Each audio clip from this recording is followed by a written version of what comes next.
I'm Dave Brusca. I'm Fernando Martinez, and this is Film Form. Today we're going to show you the cinematography of our film, The Hotel Stop. So the camera that we used was a Red Epic Dragon with Canon Cinema Primes. This allowed us to shoot in the resolution and aspect ratio that we wanted, which was 240 in 4K. Shooting with this camera gave us raw flexibility in post.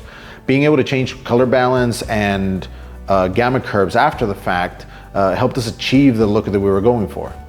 Given that the camera is also a really small form factor, it gives you flexibility not only on where you put it, but even going handheld in some shots.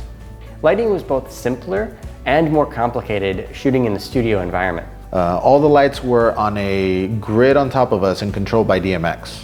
This created little pockets of colors and shadows that we would have to mold afterwards. We also used a 1x1 LED panel to add not only fill, but dimensionality to our actors. So for a couple of shots, we needed to simulate lightning. So what we did was put a light right outside the window, which was also controlled by the DMX, and then flickered on and off on cue.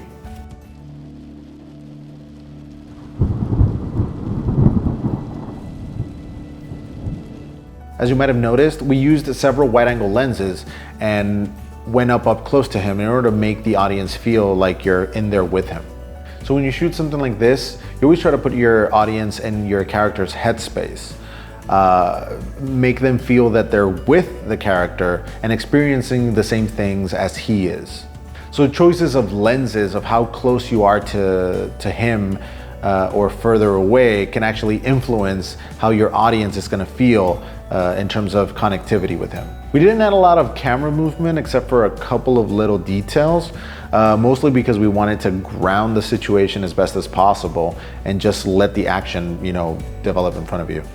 As we said in the last episode, we also shot a version of this film with a VR camera. It's actually 16 GoPros that were linked together and then stitched together in post, creating a 3D 360 video. Shooting this way can be tricky because it captures everything around you. So we had to move the crew to the other rooms in the set in order to shoot.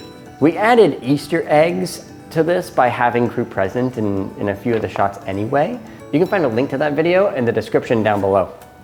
So we hope you enjoyed the episode and leave your comments and questions below. Don't forget to subscribe to Adorama TV, and we'll see you next time.